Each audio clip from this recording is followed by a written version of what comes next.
విజయనగరం జిల్లా భోగాపురం అల్లూరు సీతారామరాజు ఇంటర్నేషనల్ ఎయిర్పోర్ట్లో విమాన రాకపోకలు ప్రారంభమయ్యాయి. ఈ నెల 17 నుంచి ఆ ప్రయాణికులతో అక్కడ సందడి మొదలైంది. విశాఖపట్నంతో పాటుగా ఉత్తరాంధ్ర జిల్లాల నుంచి ప్రయాణికుల రాకపోకలు కొనసాగిస్తారు. భోగాపురం విమానాశ్రయం మొదటి రోజు నుంచి పార్కింగ్ ఫీజు అంశంపై హాట్ టాపిక్ అయ్యింది.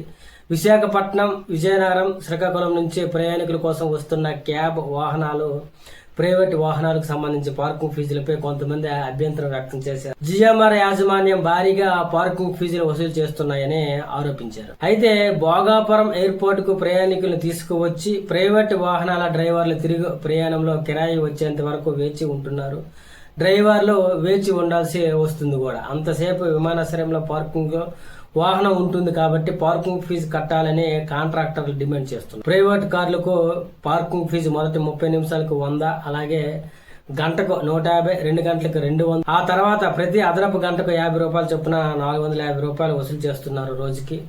కమర్షియల్ కార్లకు అయితే మొదటి అరగంటకు 200, గంటకు 300, 2 గంటలకు 400, ఆ తర్వాత ప్రతి గంటకి 100, అంతే రోజు మొత్తంగా 600 రూపాయలు వసూలు చేస్తాం. కొంతమంది డ్రైవర్లు గొడవకు దిగారు కూడా. ఈ వీడియోలో మనము సోషల్ మీడియాలో చూసాం కూడా. అయితే గత 5 రోజులుగా భోగాపురం ఎయిర్పోర్ట్ పార్కింగ్ ఫీజులపై వివాదం రేగడంతో కాంట్రాక్టర్ సంస్థ స్పందించింది.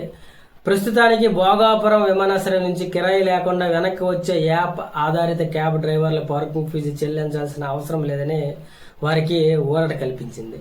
ఈ మేరకు కాంట్రాక్టర్లు అంగీకరించారని డ్రైవర్ల సంఘం నేతలు తెలిపారు. ఇంకా కొన్ని డిమాండ్లు ఉన్నాయని, వాటిపై దశల వారీగా పోరాటం చేస్తామని, ప్రస్తుతానికి విమానాశ్రయం పార్కింగ్ నుంచి క్యాబ్ కిరాయి లేకుండా బయటకు వస్తే ఫీజు కట్టాల్సిన అవసరం లేదని తెలిపారు.